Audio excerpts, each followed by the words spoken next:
E aí, minha gente? Tudo bem? Bom domingo para vocês. Eu vou começar a responder as perguntas que vocês mandaram essa semana lá no Instagram. Não respondi na sexta porque tinha vídeo de Flamengo contra Lanús, tinha vídeo de Liga dos Campeões. Ontem teve o Barça logo cedo.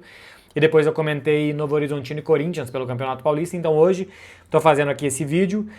Durante a semana ainda vai sair, tem que sair logo alguma coisa sobre a venda do André do Corinthians. Eu quero falar sobre isso. E também quero falar sobre as novas regras do futebol para minimizar a perda de tempo, né, durante os jogos. Então acho que devem ser os próximos vídeos do canal, alguma coisa aqui ainda de campeonatos estaduais, enfim, tem muita coisa para sair. Começando a responder as perguntas de vocês, tem duas perguntas parecidas e muita gente mandou, do Bruno N. Rebouças e do GL Araújo X. Tá na hora do Flamengo trocar de técnico, você acha que já chegou o momento da torcida do Flamengo pedir a saída do Felipe Luiz? Cara, eu acho que não, tá? Não, definitivamente não. O Flamengo tá jogando bem? Não. O Flamengo tá jogando muito mal. Felipe Luiz me parece fazendo mudanças demais pro que é necessário, pro que pede esse time do Flamengo. Ele mudou meio time agora para jogar contra o Lanús. Não é um bom momento do time, não me parece um bom momento do técnico, mas a gente tem que parar de ser doido, né? De querer trocar técnico a cada vento que bate, a cada mau momento. Tô gravando esse vídeo 1º de março, mas o Flamengo perdeu do Lanús ainda em fevereiro. O Flamengo jogou um mês, basicamente, com o time titular, né? Porque foi jogar contra o Corinthians já no final de janeiro e o jogo contra o Lanús foi em final de fevereiro. Então, não é possível que um técnico que ganhou Libertadores, que ganhou a Copa do Brasil, que ganhou o Campeonato Brasileiro, que ele vai ter um mês de crédito. Se for isso, o futebol brasileiro é uma loucura. E o futebol brasileiro é uma loucura, mas ele não tem que ser. Eu já disse isso quando eu falo que os técnicos brasileiros para mim são incompletos e que um dos motivos do futebol no Brasil ser ruim ou não ser tão bom como ele poderia é esse tipo de mentalidade. Porque a mentalidade de não dar um mês de crédito a um técnico que fez o que fez há um ano faz com que os técnicos se defendam como? Todo mundo na defesa, um chutão para cima para um grandalhão lá na frente tentar a vida contra os zagueiros, todo mundo tentando simular para ganhar falta, para lançar a bola para a área, para picotar o jogo. Quando você faz 1-0, você enfeia e suja o jogo para vencer de qualquer jeito. Eu acho que esse tipo de raciocínio gerou técnicos incompletos no Brasil, incapazes de desenvolver uma metodologia, uma forma de jogar, porque eles não têm tempo de fazer isso, então eles se adaptam ao tempo que eles têm para não ser demitidos, e acaba gerando mau futebol. Por que tantos técnicos estrangeiros vieram para o Brasil e aqui eles começaram a fazer o time jogar mais futebol? Porque eles não estão nem aí para se eles vão ser demitidos ou não, e porque eles gozam de um pouco mais de paciência das diretorias, então eles têm um pouco mais de tempo para desenvolver o seu futebol. Eu acho uma barbaridade pensar em demitir o Felipe Luiz esse semestre, tá? Não é que ele tenha ainda o Campeonato Carioca e que depois é Cruzeiro e Botafogo no Campeonato Brasileiro. Se você não dá 6 meses de crédito para um técnico que fez o que fez, você não dá crédito para mais ninguém. Para mais ninguém. É tipo o Manchester City demitiu o Guardiola porque na temporada passada tinha ido mal. Acho que as coisas não podem ser assim. A não ser que você detecte que o problema é o técnico. Que o técnico não está dando certo com os jogadores, que o técnico está inventando demais e tal, que eu não acho que seja o caso. Eu ainda acho que a volta do Jorginho vai melhorar muito o Flamengo. O Flamengo do ano passado, que ganhou tudo, era um time que tomava poucos gols porque controlava bem o jogo, perdia pouca bola, estourava pouca coisa na defesa. Tinha o Jorginho, que era esse grande controlador de jogo, e era o Arrascaeta tirando o coelho da cartola lá na frente. Porque o Samolino não estava bem, porque o Pedro constantemente estava machucado, o Plata não estava bem, o Michael não estava bem, Luiz Araújo entrava e saía do time, Carrascal alguma coisinha, Everton Cebolinha no finalzinho alguma coisinha, mas assim, quase que nada. Era o Arrascaeta tirando o coelho da cartola, era a bola parada e era o Jorginho. Esse ano o time precisa atacar melhor e está atacando pior. Está mais ansioso, ainda não encaixou o Lucas Paquetá, o Arrascaeta ainda não está jogando bem, o Jorginho estava fora. Tem um tanto de coisa antes de demitir o técnico aqui. Eu acho uma barbaridade como falta de respeito e gratidão e reconhecimento ao trabalho do técnico. E do lado de imprensa e de mídia e de torcida, são esse tipo de coisa que enfeiam o futebol no Brasil, tá? No longo prazo, é esse tipo de mentalidade que faz o técnico ser demitido muito rápido, então ele se defender fazendo o time jogar de qualquer jeito, cera, faltinhas, pequenas trapaças e tal, é esse tipo de coisa que vai piorar o futebol brasileiro. É um bom exemplo para mim o Felipe Luiz e o desejo de parte da mídia de demitir o Felipe Luiz já, como não perceber que isso atrapalha o futebol do Brasil como um todo. Gustavo Furtado 90. Como e quando foram definidos os lados de quem passou no playoff da Champions? A gente viu no sorteio de sexta-feira, né, que já estava o Real Madrid de um lado, já estava o Newcastle do outro e tal. Quando sorteou os playoffs, os times que disputaram os playoffs, se vocês vissem aí o sorteio, Gustavo, vocês devem ter visto que quando o playoff foi sorteado, que quando ia se sortear as oitavas de final, os times que vieram do playoff já tinham lados definidos. Os times que não vieram dos playoffs é que a gente ia ver para que lado que eles iam, né? Então foi quando foi sortear os playoffs, há cerca de 3 semanas, já definiu ali, vai jogar o Real Madrid contra o Benfica. Então o vencedor desse jogo vai para esse lado, vai jogar o Paris Saint-Germain contra o Mônaco, o vencedor desse jogo vai para aquele lado. Foi definido no sorteio dos playoffs. Pedro Rick, qual a maior dificuldade que o Brasil poderá enfrentar na Copa? Tirando os adversários, né? Eu acho que é a falta de casca desse time, de testes e a pressão que existe sempre na seleção brasileira, que os próprios jogadores se colocam, e a pressão de 24 anos sem ganhar uma Copa do Mundo. Pode ser que depois de 2, 3 vitórias ali na Copa, que esse time se sinta confiante, que cresça, e isso faz muita diferença numa Copa do Mundo. Acho que a Argentina, por exemplo, que chegou com mais de 30 jogos de vencibilidade e depois perdeu da Arábia Saudita, precisou reconstruir isso. Contra México, Polônia, Austrália, e a Argentina falou, pô, vai ser difícil, mas talvez dê. E deu.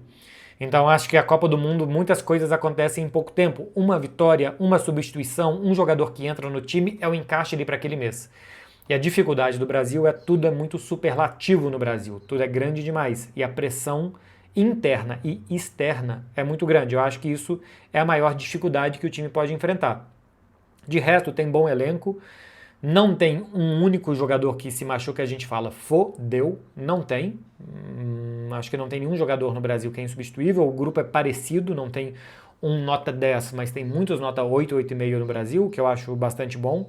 Então acho que a pressão, tanto dos próprios jogadores, eu sei que eles se cobram muito, tanto a pressão deles como a pressão externa de torcida, imprensa e opinião pública, eu acho que pode pesar. Eu tô meio escuro, eu tô achando, tô gostando.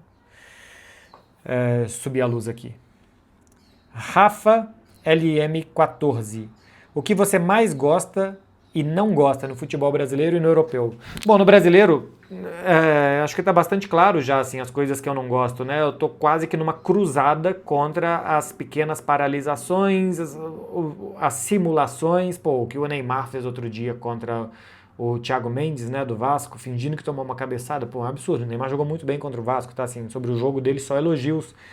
Mas, esse tipo de coisa, aí os caras rolam pra cá e rolam pra lá, e o goleiro dá cabeçada na perna do jogador pra fingir que foi atingido. Essas coisas eu gosto muito pouco. Assim, isso enfeia demais o jogo, isso tem que parar. Do futebol brasileiro, o que eu gosto muito é essa imprevisibilidade, tudo é muito equilibrado. O Flamengo, que era um super time, em um mês ele parece que é uma porcaria. E aí outros que nem apareciam começam a jogar muito bem e podem brigar lá em cima. O São Paulo, que outro dia estava morto, está jogando bom futebol, está jogando francamente bem. Se o São Paulo continuar jogando assim, acho que vai ter um bom ano, pode até brigar nos 10 primeiros colocados do Campeonato Brasileiro, um pouco mais acima para ver o que acontece se consegue vaga em Libertadores. Então, o grande equilíbrio do futebol brasileiro eu gosto muito. Na Europa não gosto, que é menos equilibrado, né? Você assiste um Bayern de Munique e Borussia Dortmund sabendo que, mesmo que o Bayern perca, muito provavelmente ele vai ser campeão alemão, você já sabe como é que vai ser. E o que eu gosto é a envelopagem do futebol europeu. O bom nível de jogo, o jogo é mais rápido, é mais jogado e a envelopagem, né? Os jogos parecem sempre muito atrativos, porque esteticamente os estádios estão cheios, a grama está bonita, a luz está boa, então parece mais importante aquilo ali. Eu já falei e eu repito, jogo no estádio do Palmeiras, no estádio do Galo, assim, é feio, a grama é feia, a grama parece mal cortada, é escuro, a arquibancada do estádio do Palmeiras parece muito escura e tal, fica esteticamente feio e pouco atrativo. Na Europa isso é mais bem envelopado. Carlos Edu G. Por que o novo Fair Play do Brasil permite o Corinthians contratar o Lingard? Porque parece que vai ser barato, tá? Eu não sei de quem foi a informação que eu vi, desculpa por não dar crédito, que ele vai ganhar cerca de 100 mil euros, dá 620 mil reais por mês. Isso hoje, para futebol brasileiro, é um salário baixo. Os jogadores estão ganhando para lá de R$1 milhão. Então, é um salário baixo para um jogador que me desperta quase nada de expectativa, tá? É um cara famoso, muito tempo no Manchester United, em 2018 jogou uma Copa do Mundo. Quando fala de Jesse Lingard, você lembra que era uma promessa serelepe do Manchester United, e não passou disso. Um jogador que só 2 vezes na carreira e uma delas na Coreia do Sul, fez mais do que 10 gols numa temporada. Eu tenho pouquíssima expectativa para Lingard no Corinthians, mas é barato. É barato, então numa dessas pode ser que se adapte aqui, que fique muito feliz nessa aventura do Brasil, mas pro fair play financeiro é tranquilo, não tem preço de transferência, né, porque chega de graça, e com salário baixo. Arthur Lima. Fala, MB, o que tá achando do Fluminense essa temporada e onde pode chegar? Eu tô gostando do Fluminense já desde a temporada passada. É um time muito intenso para roubar a bola, né? Com Serna, com Canóbio, com Martinelli, que é um jogadoraço. No meio campo ali, né, tem o Hércules, de vez em quando joga outro, mas eu gosto bem do Hércules. O Lúcio Gonçalves, que pode ajudar a marcar, mas tem muita técnica. Gosto dos laterais. Samuel Xavier, apesar da idade, vai muito bem. Quando o Google substitui, ainda é ok. Gosto do René, acho que o Arana ainda tende a tomar posição se jogar como já jogou um dia. No auge do Arana, no auge do René, o Arana joga mais. O 9 ainda acho que é um problema. O Everaldo não era a solução. O John Kennedy é muitos altos e baixos. Mas é bom jogador. O John Kennedy bom é muito bom. O problema é que nem sempre ele está naquela condição excelente que ele deve estar. É um time intenso para roubar a bola, muito criativo com a bola nos pés. Todo mundo trata muito bem a bola. Esses que eu citei, tá? Serna, Canóbio, Martinelli, tratam bem a bola mesmo. Eu gosto muito do Fluminense, viu? Gosto muito. O Zubeldia conseguiu achar ali uma boa forma de jogar. Ganso, quando entra, ainda tem boa técnica também para jogar. Eu acho que pode brigar por G4. Acho que brigará por G4. Talvez o Cruzeiro saia dessa briga por aí, porque não tá dando pinta de que vai brigar por G4 esse ano. Não tem futebol nem resultado ainda para isso. E o Fluminense acho que pode chegar em G4 do Campeonato Brasileiro. E aí vamos ver, né? Em Libertadores, em Copa do Brasil é mais difícil fazer essa análise porque são torneios de mata-mata. Mas, por exemplo, acho que se passar do Vasco chegar à final contra o Flamengo, entra como favorito para a final do estadual. Hoje está jogando mais bola que o Flamengo. O Thiago HL fala sobre a temporada do Ansu Fati. É bom pro Mônaco, porque é o vice-artilheiro do time, tem lá os seus golzinhos, mas acho que a gente já tem que parar de analisar o Ansu Fati como alguma coisa de diferente. Vamos ver o que o Ansu Fati está fazendo. O Ansu Fati não aconteceu o que pintava que poderia acontecer, né? De ser um grande jogador. Já dá para cravar que o Ansu Fati não é. Muitas lesões, ele lesionou o joelho e depois tem que fazer 2 ou 3 cirurgias de correção da primeira que ele fez, e depois os muitos problemas musculares. E acho que o peso também da responsabilidade do novo 10 do Barcelona e tal, tudo isso pesou demais e o garoto não conseguiu virar o que era. Então, ele é um jogador hoje, o Balogun. Ninguém me pergunta aqui o que falar do Balogun. O Ansu Fati é um cara que disputa a posição com o Balogun, nem é o 9, normalmente ele joga junto com a Kliush um pouco de lado de campo no Mônaco. Mas é um cara que já não precisa ter muita expectativa não, tá? O Barcelona só precisa acabar logo o contrato dele, porque é um cara que custa 14 milhões de euros por temporada. Mas uma pena, muitas lesões, peso, responsabilidade que ele não tenha virado o que poderia ter virado. 2 perguntas off futebol aqui, hein? Antoneto, é isso mesmo? Antoneto 19. E aí, Marcelo? Se ela não responde, é porque ela não quer ou simplesmente me esqueceu? Ela te esqueceu, tá? Quando quer, responde. Fica tranquilo. Ninguém, não vi, fiquei sem celular desde ontem. Todo mundo tá no celular o tempo inteiro. Se não respondeu, é porque a fila andou, ela tá pegando um pessoal por aí e não é você. Você foi para o último da fila. Vai viver a sua vida. Esquece isso aí, Antoneto. Antoneto, seu nome? É isso aí, Antoneto. Vai viver a sua vida porque essa daí já passou. Tem um anônimo aqui. Não consigo parar de pensar numa GP, que eu acho que aqui pode ser grande prêmio. Garota próxima. Garota do prédio. Após sair com ela 2 vezes, como lidar? Pelo amor de Deus, né, anônimo? Pelo amor de Deus, ficar nessa altura da vida, ficar apaixonada por garota do prédio, eu acho que você tem que ter mais maturidade e esperar mais da sua vida do que simplesmente pagar por alguém por prazeres mundanos. Não é só isso que se deve esperar de uma mulher. Faz parte da vida, mas tem muito mais coisa na vida. Então, vai investir seu dinheiro em outra coisa. Pelo amor de Deus, 2 vezes. Uma garota do prédio, 2 vezes. E você não consegue parar de pensar nela. Ou ela tem um encantamento, uma coisa sobrenatural, que não tem. Ou é que você está carente demais? Ou que ninguém nunca tinha feito isso com você? Tem gente que faz sem cobrar. Pires Cardoso, qual a parte difícil de conviver com Beckler? São muitas, tá? De vez em quando eu não me aguento. Por muito tempo eu morei sozinho e queria fugir de casa às vezes. Porque às vezes eu quero ficar muito calado, muito quieto, porque às vezes eu não quero conversar muito, porque eu gosto de ser muito organizado, a casa minha normalmente é muito arrumada. Eu preciso muito de rotina, acordar, alimentação, quase que assim, a mesma alimentação todo dia, assim, eu gosto sempre do mesmo café da manhã, eu gosto da mesma coisa no almoço, fazer exercício, então eu sou muito disciplinado. E quando alguém vai morar comigo, conviver aqui como se fosse em casa, conviver comigo e fosse uma convivência de tirar um pouco as coisas do meu lugar, eu tenho muita dificuldade.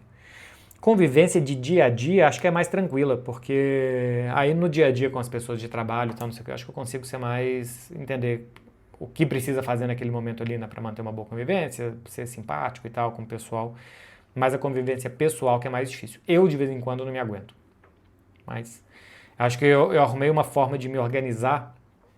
Se eu tenho uma rotina e eu estou organizado, as outras coisas que eu posso deixar desorganizadas, elas têm um espaço para estar desorganizadas, sabe? As outras coisas da vida que eu não posso controlar muito. Mas as coisas que eu posso controlar, eu gosto delas bem controladinhas. E aí é claro que é difícil se a pessoa pensa um pouco diferente de conviver com isso, né?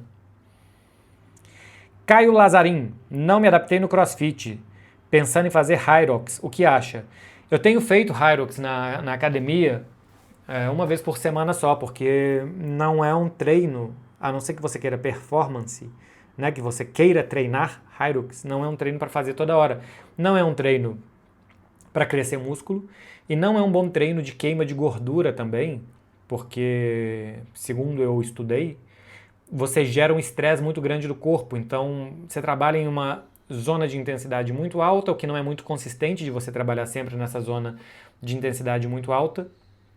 Você gera um estresse e a produção de hormônios é muito importante para perder gordura e tal, né? O seu nível de cortisol sobe muito.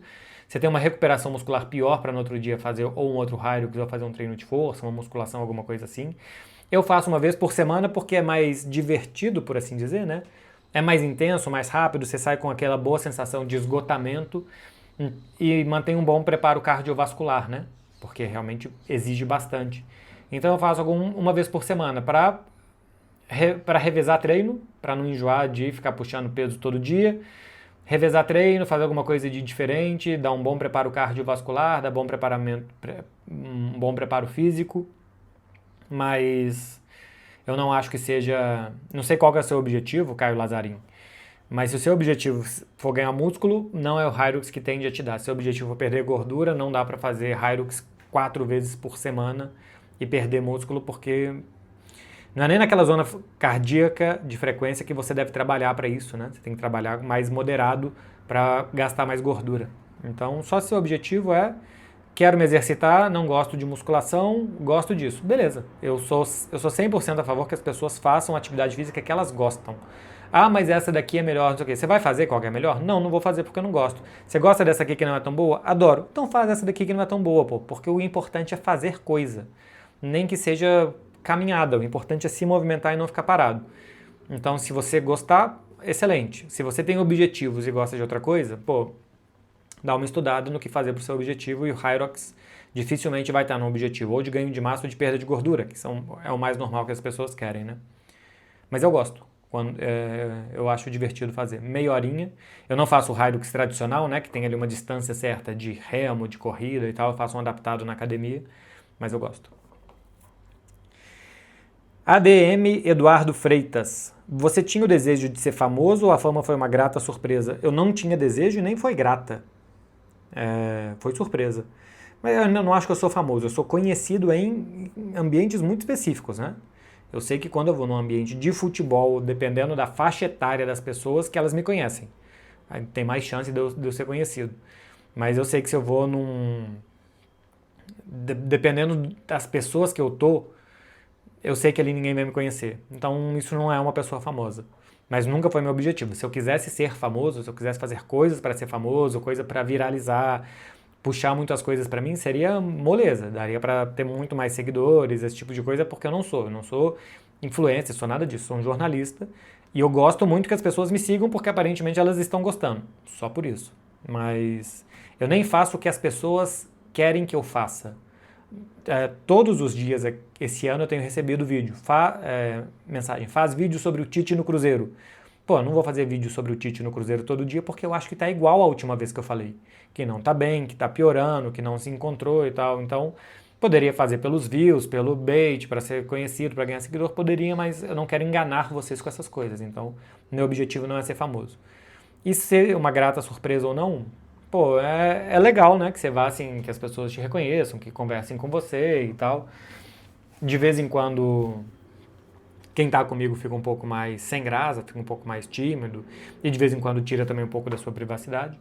Mas eu gosto muito, assim, eu tento ser muito simpático e agradável com quem vem conversar comigo, porque, pô, a pessoa te acompanha e quer uma troca ali, como é que eu vou dispensar um minuto da minha vida com a pessoa? Não vai mudar nada pra mim e a pessoa, às vezes, vai ficar muito satisfeita. Então, muito obrigado pra quem tem me parado aí pelas ruas de São Paulo, para as pessoas que têm jogado coisas em mim, para as pessoas que têm tentado me acertar com algum tipo de projétil de arma branca, não, menos. Tô brincando. Mas obrigado aí pro pessoal que tem vindo conversar. E podem vir, tá? Tem gente que depois manda mensagem. Fiquei tímido de falar com você. Pode vir falar comigo, não tem nenhum problema. Sou uma pessoa totalmente normal. Jung Gabriel. Marcelo, qual a sua opinião sobre futebol italiano? É um futebol muito bom, muito tradicional. Tem muitos clubes tradicionais. Milan, Inter, Juventus, Napoli, Roma, Fiorentina, Sampdoria, Lazio, né? Tem Atalanta é um clube mais velho, mas ultimamente em competições europeias. É um país que ama futebol, que as pessoas gostam muito de futebol. Eu acho que do que eu vi de Europa perto do Brasil é Espanha e Itália, os que mais gostam, os que mais falam sobre futebol fora do dia a dia deles, né? Assim, perdão, no dia a dia deles, fora de um estádio de futebol e levando para o dia a dia, no trabalho, na faculdade, na rua, no restaurante. Itália e Espanha são os que mais falam disso, do que eu vi. Eu acho que é uma liga que no início dos anos 2000, nos anos 90, nos anos 80 era bem melhor do que de hoje. É só a gente ver os números da venda de direitos do futebol italiano interno e externamente, dos patrocínios do futebol italiano interno e externamente, como que isso parou no tempo de 2005 para cá. A evolução é muito pequena. Tem bons times, a média de idade dos bons times é muito alta, isso é ruim. Se você vai na Espanha, a média de idade mais baixa é de Barcelona e Real Madrid, porque aqueles times pegam talento, desenvolvem talento e aqueles caras jogam ali muito bem. Ou então, rapidamente pega um bom jogador, vai lá e pega o Mbappé muito novo, vai lá e pega o Pedri muito novo, porque depois esse cara vai jogar muito tempo muito bem no seu time. Inter, Napoli, Milan, Juventus, são times velhos, são times que não conseguem pegar talento Europa fora, então tem bons jogadores, mas os principais talentos não estão lá. Então eu gosto do futebol italiano, agora não é nem de perto a primeira ou a segunda liga da Europa. Porque não é, porque não consegue atrair jogadores, não consegue exportar jogadores, nem importar grandes jogadores em idade ótima, nem exportar jogadores consegue, não revela muitos jogadores. Não tem o poder de atração internacional do futebol espanhol, com Barcelona e Real Madrid, porque os clubes italianos, na média, né, classe média, assim, o bolo é parecido, mas o que chama atenção é Barcelona e Real Madrid, e a Premier League é uma outra coisa. A Premier League é muito maior do que essas duas. Mas eu gosto do futebol italiano, sim, e da Liga também. Só acho um absurdo achar que é minimamente a segunda Liga da Europa, isso não é. Davi Carvalho, 106902. Como andam as corridas? Alguma prova em mente? Eu estou tentando correr uma vez por semana. Hoje eu corri 10 quilômetros depois de muito tempo, e não é nem que eu não estava aguentando, mas quase isso mesmo. Não estava conseguindo correr, estava conseguindo correr 8 cansado. Hoje eu corri 10 bem. Mas não tem nenhuma prova em mente. Daqui a 15 dias tem a prova do Barça que eu quero fazer, ainda não fiz inscrição porque ainda não sei minha escala, não sei o que vai ser dia 15 de março ainda da minha vida. Mas quero fazer a Barça Run, aqui de São Paulo, que são 5 quilômetros, é bem tranquila. Mas é porque correr aqui no parque é muito, toda vez é igual. Correr ali na pista do Parque do Ibirapuera e tal, muito parecido, me deixa um pouco entediado. Então acho que eu estou correndo um pouco menos por isso. Eu sei que existem outros lugares para correr em São Paulo, mas aí você precisa pegar um carro, ir até um lugar, achar uma vaga para estacionar, pagar um flanelinha, achar um valet, e aí é muito chato. Matheus Alexandre 03. Marcelo, qual a sua expectativa para o São Paulo? Acha que pode chegar onde? Cara, a minha expectativa é mais alta do que era há um mês e meio do São Paulo, tá? Acho que o Crespo conseguiu achar uma boa forma do time jogar. Danielzinho, Marcos Antônio arrumam meio campo. O Bobadilha ainda acho que é um jogador ali meio cumpridor, mas que fica bem abaixo dos outros jogadores. Lucas e Caleri dão um outro patamar para esse time do São Paulo, pela capacidade técnica que eles têm. A partir do momento que o Lucas está melhor fisicamente, que o Caleri volta, São Paulo começa a atacar muito melhor, né? Nem compara se atacar com Ferreirinha e Tapia ou com Lucas e Caleri. Nem compara. Mas é isso, assim, acho que tem um meio campo que roda muito bem as posições, que em todo momento eles estão em todos os lugares, tem esses dois bons jogadores, e o Luciano cresceu com eles também. Lucas Ramon é bom lateral direito, a volta do Enzo na esquerda é boa também, isso faz com que os zagueiros também cresçam. Hoje é um bom time, São Paulo joga bem hoje. Hoje à noite tem São Paulo e Palmeiras, e eu não vejo favoritismo, vejo um leve favoritismo do Palmeiras para esse jogo contra o São Paulo. Mas há um mês eles se enfrentaram, o São Paulo jogou tudo que podia e o Palmeiras tranquilamente ganhou de 3-1. Acho que hoje, se o São Paulo jogar tudo que pode, o Palmeiras precisa jogar muito bem para ganhar, porque o time evoluiu muito. Onde que eu acho que pode chegar? O Crespo tinha falado em algum momento fazer 45 pontos. Eu acho que pode fazer 45 pontos com alguma tranquilidade e tentar buscar quase 60 pontos, que é buscar Libertadores, né? Eu acho que ficar na casa de 50 a 56 pontos é factível para o São Paulo. Ou seja, ele pode chegar perto de brigar por Libertadores e ele pode não correr risco de ser rebaixado. Para o que pintava, eu acho muito bom. Eu não tenho, hoje, muito argumento para pensar que o São Paulo vai sim brigar por Libertadores, que ele vai sim brigar lá em cima, que ele pode sim ganhar a Copa do Brasil. Não, acho que ele pode fazer um campeonato brasileiro para não correr o risco, não ser o apavoro que se pensava que seria um mês atrás. Duarley Goulart. Marcelo, o que se arrepende de não ter feito quando era mais novo? Estudar mais línguas. Eu aprendi inglês, castelhano, catalão muito autodidata. Acho que eu podia ter estudado mais línguas e talvez feito um intercâmbio. Quando eu terminei a faculdade, quando eu entrei na faculdade, logo eu consegui começar a trabalhar na área. Depois eu morria de medo de sair, de viajar, de fazer alguma coisa e de nunca mais entrar na área do jornalismo esportivo, né? Meio que deixar o bonde passar. Mas eu acho que eu queria ter morado fora mais jovem. E eu acho que namorado um pouco menos também. Namorei quando eu era bem jovem e acho que eu gostaria de ter ficado mais tempo solteiro, curtido um pouco mais doideira de adolescente ou jovem adulto. Acho que essas coisas eu teria feito diferente. De resto, tudo certo. B.E. Freites. Quando e como surgiu o convite da Folha para ser colunista? Cara, quando? Foi agora no final do ano. Eu já escrevi acho que 14 ou 15 colunas. Então foi 14, 15 semanas atrás que surgiu o convite. O Fábio, que é o editor de esportes da Folha, me mandou uma mensagem me convidando, falando que a Folha queria renovar o seu time de colunistas de esporte. Me chamou e eu demorei 35 segundos para aceitar. Assim. Eu pedi autorização para a TNT, né? Como é que ia funcionar com a TNT, porque eu sou um comentarista de opinião na TNT e aqui. A TNT foi muito gentil, até porque também é bom para a TNT, né? Que um comentarista dela dê opinião em um jornal tão conceituado como o principal jornal do país, como é a Folha de São Paulo. E a gente acredita lá, comentarista da TNT Esportes também. Então foi muito legal, pô, eu me sinto... Todas as semanas que sai, eu abro para ler o que eu já sei que está escrito só para ver meu nome ali. Para quem é jornalista e sabe o que é a Folha de São Paulo, acho que talvez a geração mais nova de jornalistas já tenha se descolado um pouco, né? Porque tem outras formas de consumir informação, mas para quem tem 40 anos igual eu, você vê Folha de São Paulo, tem um peso, tem uma credibilidade, tem uma importância. E quando esse peso, essa credibilidade, essa importância confia em mim para escrever para eles, eu me sinto extremamente honrado. Essa é uma das grandes coisas, pessoalmente, tá? Talvez o grande público pense diferente, você do outro lado pense diferente. Para mim, é uma das grandes coisas da minha carreira, poder escrever para a Folha de São Paulo. Eu fico pensando, pô, em 2 anos, se eu ficar 2 anos na Folha, eu vou ter escrito 100 colunas. Se eu escrever 100 colunas para um jornal igual a Folha de São Paulo, para mim já é uma barbaridade. Muito feliz mesmo. Tem uma outra aqui do B.E. Freites. Como você se prepara para cobrir um jogo? Eu vou falar uma coisa aqui que talvez possa soar mal, mas eu espero que vocês me entendam. 2 pontos, travessão. Eu tenho tentado estudar cada vez menos para comentar um jogo. É claro que assim, eu faço um estudo geral, igual vocês viram aqui, o vídeo pós-sorteio da Liga dos Campeões. Nos últimos 15 jogos, como é que tá? O artilheiro, qual que é a fase atual do artilheiro, né? Pô, o Haaland tem 40 gols, 22 no primeiro mês da temporada. Então, o que aconteceu nos meses seguintes? É outra coisa que o Gyökeres tem 15, 8 nas últimas 6 semanas, 4 semanas. Então, sabe, essas coisas de momento tem peso diferente, assim, não é só pegar o número, é ver de onde que tá vindo esse número e tal. Como é que os times jogam essas coisas, eu gosto de ver.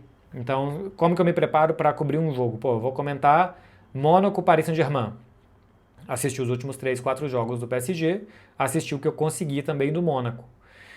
Para me preparar. E aí você pega um pouquinho de número aqui, contexto ali e tal, mas eu não gosto de ficar estudando demais, porque eu acho que o comentarista, o que ele deve fazer é ver um retângulo verde, 22 homens ou mulheres dentro do campo, a bola e falar o que está acontecendo.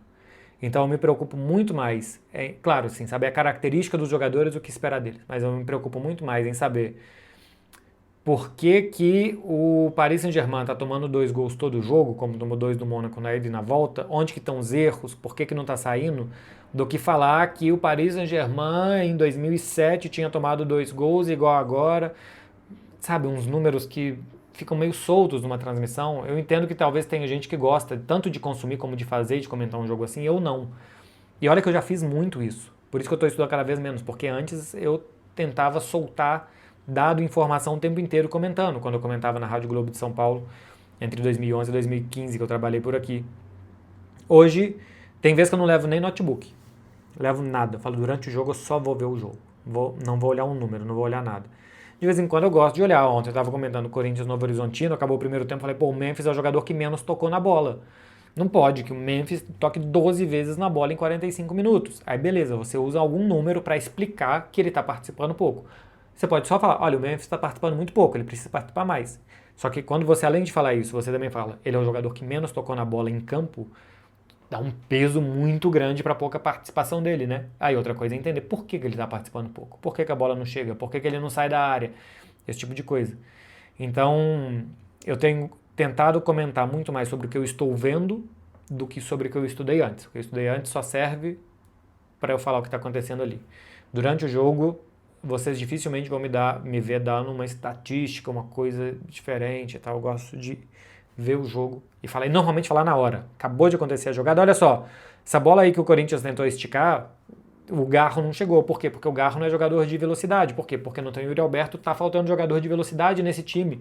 Todo mundo é só jogador de bola no pé, não adianta você esticar a bola para os caras. Então, na hora que sai a jogada, eu gosto de pontuar o que aconteceu e por que aconteceu, para a pessoa que está do outro lado vendo, entender muitas vezes o jogo que ela está assistindo. D. Teixeira 7. Fala, MB, o que acha da não punição do Valverde? Você deve estar falando aqui do Benfica Real Madrid, né? A agressão, ou a suposta agressão do Valverde, a possível agressão do Valverde. Eu acho que o jogo não deve ser reapitado. Se o árbitro não viu, se o VAR não viu, e se o cara deu no outro, paciência. Não acho que depois tem que vir em tribunal, comissão disciplinar e reapitar os jogos, não. Senão fica uma doideira. Acho que o jogador não deve fazer, não deve agredir, não deve deixar braço, não deve deixar cotovelo no outro, mas eu acho que tem que ser ou o árbitro, ou o VAR, ou então depois não tem que ter punição mesmo não. Eu não sei qual que é o seu nome, porque é um I, depois um W, E, N, depois um S e depois um Rocha. Ivens Rocha, HS. Fala um pouco sobre essa bomba do balanço do Chelsea. O Chelsea teve um prejuízo de quase 400 milhões de euros, né? Na última temporada. É muita coisa. Teve uma receita pequena, eu achei, de 500 e poucos milhões de libras, 550 milhões de euros mais ou menos, e um custo muito alto. O Chelsea tem muitos funcionários, tem mais de quase 2.000 funcionários, mais de 1.500 funcionários, muito custo e pouca receita de match day, né? O Stamford Bridge só cabe em 41 mil pessoas, isso é um problema. Estádio pequeno demais, você não consegue ganhar muito dinheiro. É só o 11º clube da Premier League em capacidade de estádio, eu acho que é só o 8º ou 9º clube em arrecadação, estádio quase a metade de Old Trafford, por exemplo. Teve problema com patrocínio, não sei se a saída do Roman Abramovich, os patrocinadores não queriam chegar muito junto do Chelsea, né, colocar sua marca ali no Chelsea pelo que podia ter de repercussão. Compra muitos jogadores e vende também, então o balanço de entradas e saídas é mais ou menos parecido, então as saídas de jogadores não geram um volume muito grande de receita, né, por assim dizer, porque as despesas com compras também é muito grande, então tem muito custo operacional mesmo. Vamos ver como que vai se adequar para o fair play financeiro da UEFA, né? Que não permite esse tipo de prejuízo no triênio, que é quando as contas são feitas. E outra coisa é que neste momento que eu estou gravando, o Chelsea é sexto no campeonato inglês. Arsenal, Manchester City, Aston Villa, Manchester United, Liverpool, Chelsea. Se o Chelsea não for para a Liga dos Campeões, o quinto ainda deve ir, hoje ele é sexto, se ele não for, o prejuízo assim, é tirar mais quase 80 milhões de euros. Então, pode ser que daqui a pouco tenha que vender muitos jogadores, pare de comprar. Quando o Chelsea saiu comprando aquele tanto de jogador, como a gente viu, era de se imaginar que ia ter um custo muito alto, né? De salário, de amortização, não só porque o cara custou 50 milhões. Quando você compra 10 caras de 50 milhões, você tem um custo muito grande depois de diluído, um tempo muito grande de contrato para diluir a amortização desses salários. Então, era meio que de se esperar que se não viesse muito retorno esportivo, e não veio até agora muito retorno esportivo, o Chelsea jogou a Conference League da última temporada, por mais que tenha jogado também a Copa do Mundo de Clubes, que foi uma boa receita, era de se esperar que a conta iria chegar, e a conta está chegando. Marcelo Henrique, Cruyff é no mínimo top 6 melhores e top 3 mais influentes na história do futebol? Continuando a pergunta, se sim, Cruyff é a pessoa mais importante na história do futebol? Não é a pessoa mais importante. Para mim, o Pelé é o personagem, a personalidade mais importante da história do futebol. E aí eu vou usar o mesmo argumento que eu falo porque eu acho o Pelé maior e o Messi talvez melhor. Eu acho o Messi melhor porque o futebol vai evoluindo, eu acho fazer hoje tudo mais difícil do que fazer antes. Tem muito mais estudo, os sistemas táticos são muito mais eficientes, você tem muito mais formas de estudar o Messi do que você tinha de estudar o Pelé para anular um, e mesmo assim ele consegue render muito bem. Então, para mim, isso faz ele melhor. Assim como acho que daqui a pouco, daqui a algum tempo, verá um melhor que o Messi. O Pelé é maior porque eu acho que o Pelé popularizou o bom jogo. A Inglaterra inventou o futebol e o Pelé popularizou isso daqui, é jogar futebol, gente. O futebol é legal por causa disso daqui. Porque o Pelé fazia excursões mundo afora e mundo afora iam ver o Pelé jogar para entender o que era bom futebol. E como você não tinha internet para mostrar e televisão para filmar tudo, por mais que se tivesse também teria sido grandioso por outro motivo, mas além de tudo gerou uma lenda, um encantamento, que mesmo quem não via fala que era uma maravilha o Pelé, pelo encantamento que gerou. E se visse, ia falar porque viu, tá? Não estou diminuindo não, estou só falando a diferença aqui do ver e de não ver e da lenda criada. O Cruyff eu acho que é um dos mais importantes. O Cruyff dentro de campo ajudou também a revolucionar o jogo, saindo de posição, aquele time tanto do Ajax como da seleção holandesa de carrossel, de mudar muito de posição, também ajudou a modificar estruturas muito rígidas do futebol nos anos 70. E assim como tem a escola, tem a contra-escola, o que veio depois de defesas mais fechadas e de ferrolhos e tal também. Ele, por ter um pouco mais de rebeldia e um pouco mais de ego e de ser um pouco mais individualista, a questão do patrocínio pessoal dele, não querer os seus patrocínios e suas marcas, que ele estampasse marcas e patrocinadores rivais, né? Por exemplo, ele era Puma e não queria usar o uniforme da Adidas, da seleção holandesa e por aí vai.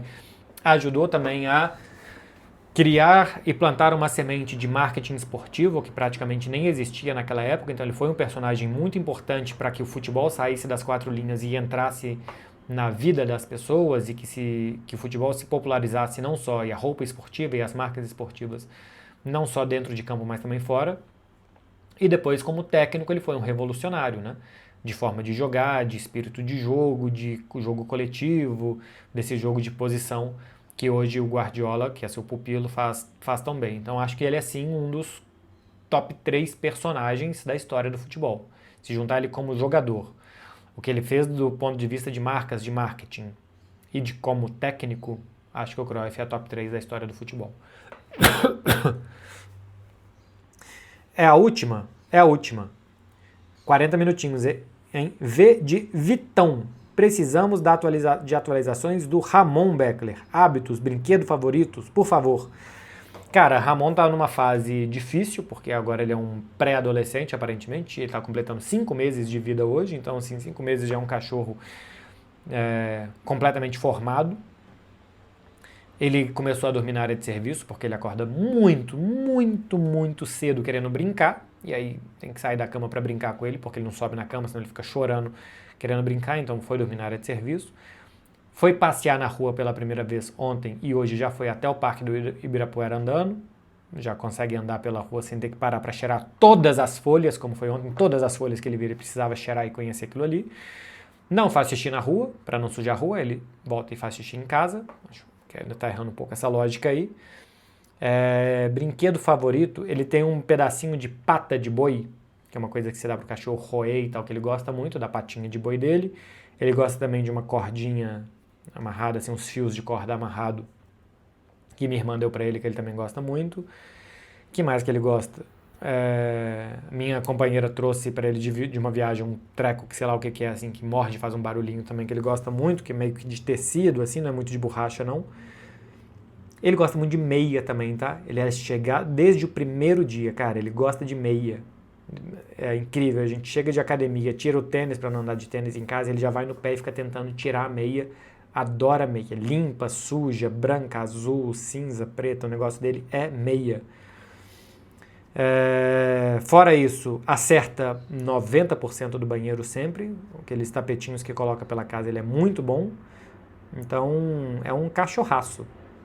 De vez em quando a nossa relação fica estremecida, porque quando ele faz alguma coisa de errado eu dou bronca, ele acha que eu estou acabando com a vida dele, e ele vai pro quarto dele e fica lá o dia inteiro triste, isolado, tremendo de medo, só porque falou que ele não pode fazer o que ele fez, que normalmente é uma coisa que ele não pode fazer, mas é muito bom, é muito bom. Tenham um chihuahua se vocês puderem, porque é muito engraçado. Outro dia eu entrei no elevador, aí tinha um outro cachorro que chama Sushi.